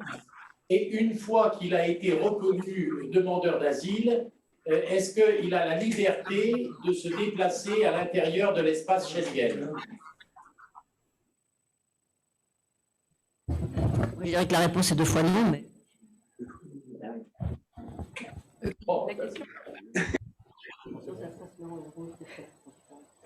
La personne a obtenu le statut, c'est ça? Donc, dans un premier temps, est-ce qu'on les traite pareil? Est-ce que les demandes sont traitées partout de la même façon? Ah non, la réponse est non, effectivement. La demande d'asile, malheureusement, même s'il y a des standards européens, on se rend bien compte qu'elle n'est pas traitée de la même manière en France, en Italie ou en Grèce. Et ce n'est pas parce qu'on est demandeur d'asile qu'on a la liberté de circulation, effectivement, comme le dit Daniel. Surtout, il peut aller se promener ailleurs, mais il n'aura pas le statut. Pardon. Oui. Non, je veux dire que s'il est admis au séjour dans un des États membres... demandeur. Ah oui, s'il est demandeur, non. En revanche, si effectivement il obtient le statut de réfugié, il a une carte de résident qui lui permet de circuler librement dans l'espace Schengen, il n'y a aucune difficulté. Une fois de circuler, tout à fait, pas de s'établir. De circuler. Et ce n'est pas parce qu'on est demandeur d'asile en France qu'on est réfugié en France que son statut est exporté dans un autre pays de l'Europe. La question, les demandes d'asile sont traitées différemment, de manière plus ou moins favorable. Est-ce qu'il y a des taux d'acceptation? Ils ne sont pas les mêmes. Hein. On se rend... Et puis le traitement du demandeur d'asile n'est pas le même d'un pays à un autre. Pendant tout le temps du traitement de sa demande d'asile, bien évidemment, d'un pays à un autre, ce n'est pas la même chose. Et les taux d'acceptation ne sont pas les mêmes. Bernard Mioche avait annoncé une deuxième question.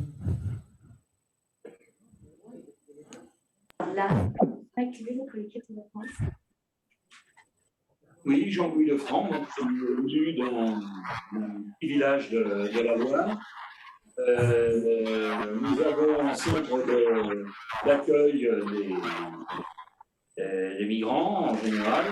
Et moi, je voudrais attirer l'attention sur le sort des gens qui sont déboutés du droit d'asile. Ça me paraît être un problème aussi important, d'une part pour eux, mais également pour ceux qui peuvent leur apporter de l'aide à ce moment-là. C'est-à-dire que pour des raisons X ou Y, pendant quelques jours, quelques semaines, on apporte aide et soutien à des gens qui sont déboutés du droit d'asile et qui, au final, disparaissent, se volatilisent dans la nature. On est vraiment devant une machine à fabriquer des gens qui n'ont plus de statut du tout. Et on l'a, alors l'aide, elle est très précise. Par exemple, c'est un couple qui a des enfants qui nous a demandé aide et assistance de façon à ce que ces enfants puissent finir leur année scolaire, au moins. Voilà, et donc les problèmes s'accumulent et on est devant parfois des situations qu'on sait tragiques à terme, mais on n'a aucun moyen de pouvoir s'y opposer. Voilà. Je voulais simplement attirer l'attention sur ce point qui me paraît à terme aussi important que l'entrée des gens qui vont demander le droit d'asile. Voilà.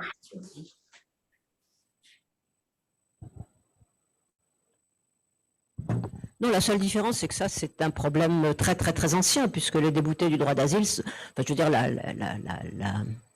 la dimension politique de la question, elle remonte à 1991, je dirais, aux années. C'est là qu'il y a eu la régularisation. Mais s'il y a eu la régularisation, c'est parce que des masses de personnes se sont trouvées déboutées du droit d'asile parce que l'OFPRA a accéléré les réponses à un moment donné, et tous ces gens se sont retrouvés sur le carreau. Le problème, la différence entre un débouté du droit d'asile et un sans-papier autre, c'est qu'il est parfois plus difficile de le renvoyer. C'est-à-dire que quoi qu'en disent l'OFPRA, quoi qu'en disent les préfectures, c'est pas toujours facile de renvoyer chez lui un demandeur d'asile débouté, encore que maintenant on voit que même pour l'Afghanistan, ils se demandent comment ils vont faire pour les renvoyer. Mais bon, ils n'y arrivent quand même pas tout à fait.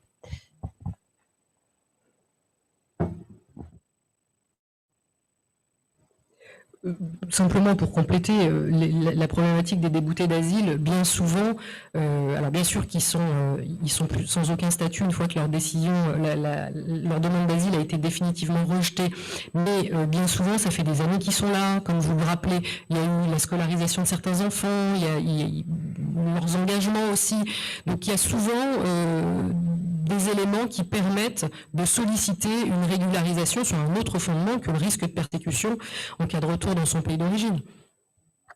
Il y a une autre question à Gauthier.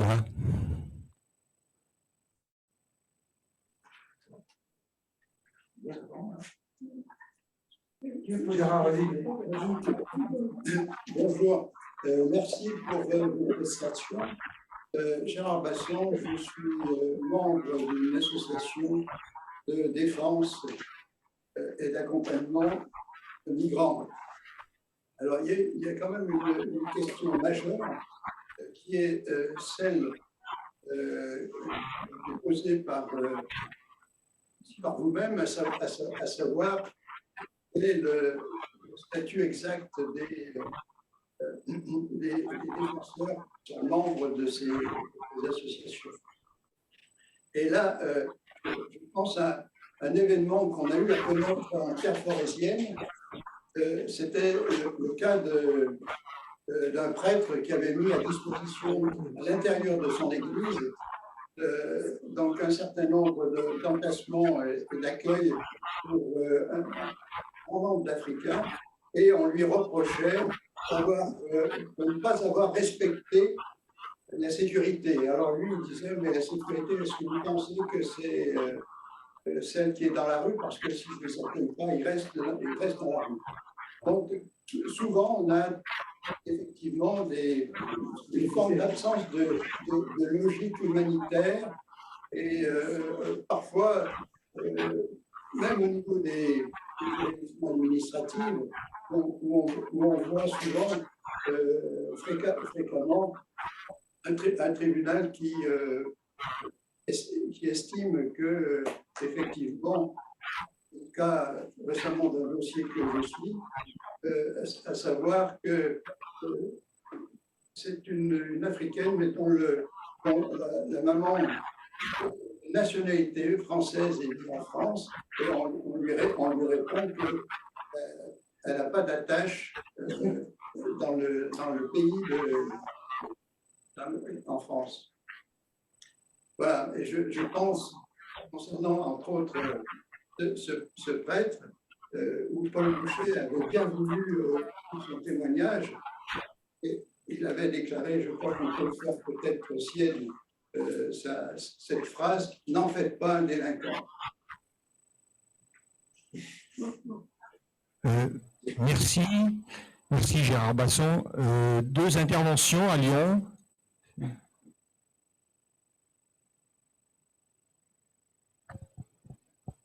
Oui, je vais présenté tout à l'heure, donc William Goldberg, la Ligue des droits de l'homme du Rhône.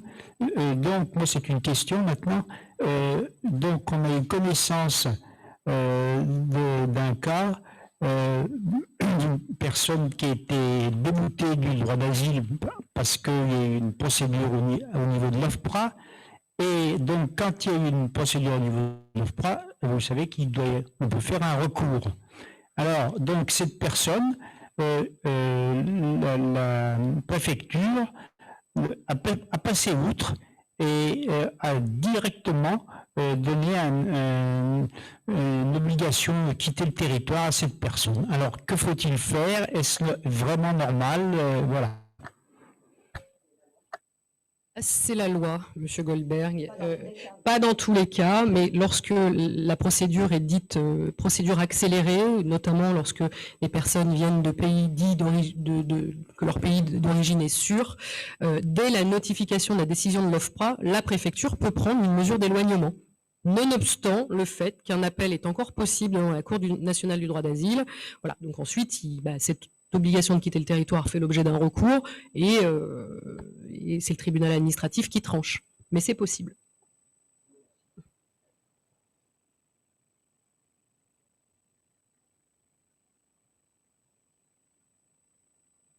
Du coup, moi, c'est pas vraiment pour une question, mais on me demande de témoigner un peu du coup sur mon expérience à Calais et notamment l'impact en fait que cet harcèlement a sur les bénévoles militants.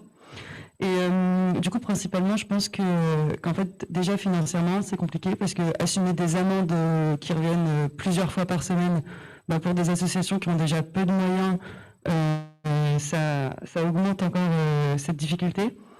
Et en fait, c'est vraiment un jeu de chat et souris. Les policiers connaissent nos véhicules, donc dès qu'ils nous repèrent, ils nous suivent. Dès qu'on se gare quelque part, ils repèrent l'emplacement où on est garé pour le lendemain empêcher qu'on se gare au même endroit, qu'on puisse accéder du coup au camp et continuer d'aider, de faire nos actions de terrain. Et en fait, il nous monte constamment quand on a, il n'y a vraiment pas d'aide qui est donnée.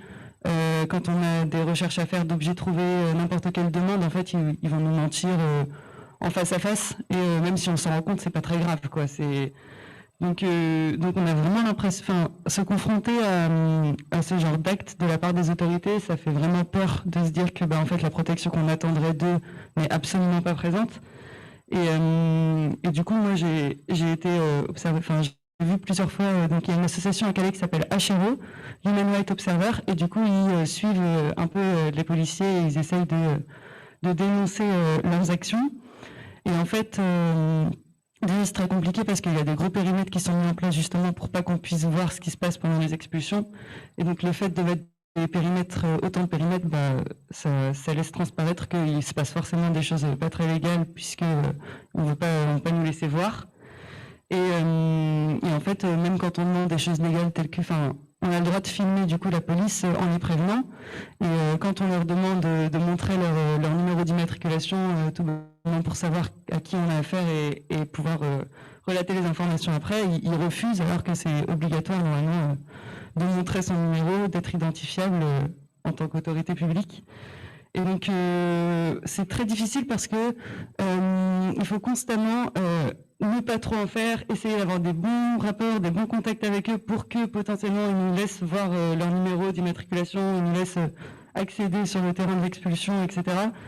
Alors que qu'on voit des choses totalement, qu'on est vraiment harcelé au quotidien, donc c'est compliqué d'essayer en même temps de pas les offenser en fait et d'essayer de garder un bon contact tout en continuant nos agissements et en acceptant les bâtons qui nous mettent dans les roues. Donc voilà. Une page de publicité. Le dernier numéro paru de Plein Droit s'appelle Retour à Calais. Donc le Plein Droit est la revue du GISTI, comme vous le savez certainement tous. Merci. Question à Goutla.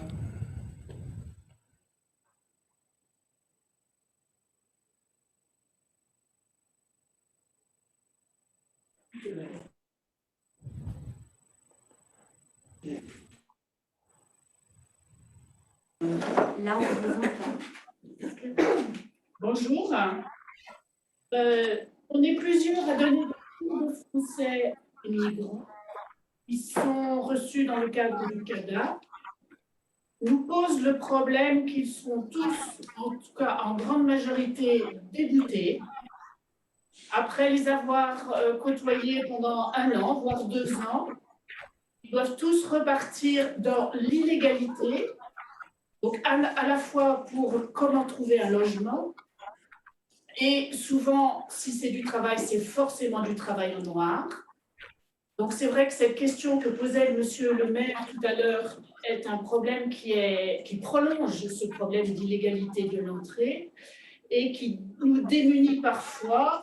Ce sont des gens qui ont déjà une langue maternelle, une langue de la colonisation ou de l'occupation, une langue parfois d'un autre pays de Schengen, et on arrive avec notre français, sachant qu'ils vont être déboutés.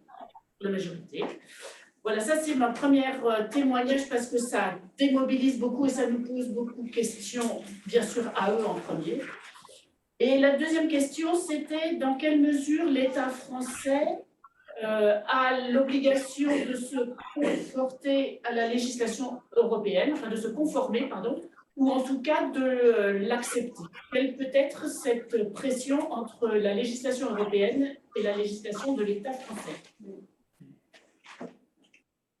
Législation européenne, vous voulez dire de l'Union européenne, je suppose. Oui, c'est-à-dire qu'il y a des directives concernant les demandeurs d'asile. Il y a 3 directives. La directive accueil, la directive procédure et la directive dite qualification. Alors, à partir de là, elles ont été transposées. Donc, théoriquement, la législation française est théoriquement conforme aux normes posées par ces directives, mais si elle n'est pas, comment dirais-je, après c'est effectivement du cas par cas, c'est-à-dire que on peut effectivement faire valoir que dans tel cas, il n'y a pas eu de correcte application de la directive. Ça s'invoque, mais plutôt dans des affaires collectives, enfin des affaires contre des textes, où on conteste, par exemple, il y a toute une série de recours qu'on a fait contre des décrets d'application de la loi Collomb notamment, où on a invoqué le fait que c'était pas conforme aux directives européennes. Pour l'instant, on n'a pas encore eu la réponse du Conseil d'État, donc ça s'invoque. Mais la réponse à votre question, elle est oui, bien sûr. Mais une fois que vous avez dit ça, je veux dire que de même, les policiers, ils sont censés respecter la loi, le code de déontologie, etc. Alors après, ils ne le font pas. Ils sont soutenus par leur ministre. Voilà, donc ça, c'est les limites, on va dire, de l'état de droit, oui, si vous voulez. Enfin, c'est-à-dire, sur le papier, il y a des recours. Voilà, sur le papier, il y a des recours, mais après, je ne sais pas si c'était ça exactement le sens de votre question. Et la question, c'est celle des limites du droit. Le droit, c'est souvent assez gratifiant, assez exaltant, assez rassurant dans le texte. Ensuite, il faut que les pratiques suivent. Oui, il y a des déceptions à cet égard, bien sûr. Mais par rapport à quelques décennies, il y a peut-être un mouvement général d'amélioration textuelle, mais on est très loin du compte. Et en tout cas, ce qui compte, c'est faire respecter. C'est la question, disent les juristes savants, de l'effectivité. Et ça, c'est une autre affaire. Autre question?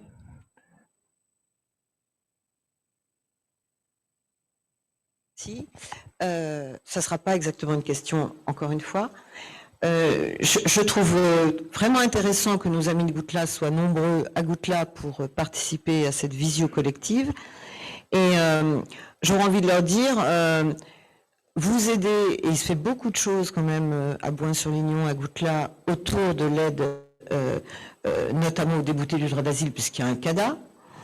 Et quand des liens se sont créés au moment où les gens étaient demandeurs à l'asile, les liens ils demeurent quand ils sont déboutés.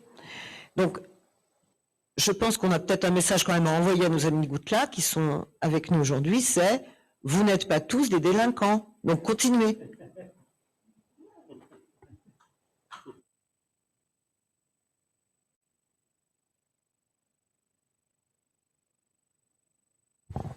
Merci beaucoup, Myriam, pour ce qui pourrait être le mot de la fin, sauf si nos 2 intervenantes invitées souhaitent rajouter quelque chose. Je remercie donc infiniment toutes les personnes qui ont contribué à l'organisation de cette rencontre, toutes les personnes qui l'ont suivie, qui ont participé. Je clôturerai en rappelant que cette manifestation s'inscrit dans un programme qui, du côté de Goutla, va se dérouler en quantité pour l'essentiel à la fin de la semaine, avec dès jeudi soir donc la projection du film de Muriel Cravatte à Bouin-sur-Lignon, et puis vendredi, samedi, dimanche, différentes activités, principalement au château de Goutla, avec des spectacles, des discussions, des expositions. Merci beaucoup à tous pour votre présence physique ou virtuelle. Et merci pour votre attention, votre contribution. Et puis, rappelons le mot de Myriam, vous n'êtes pas tous, vous qui aidez des migrants, vous n'êtes pas tous des délinquants. En tout cas, vous êtes solidaires, c'est bien l'essentiel. Au revoir.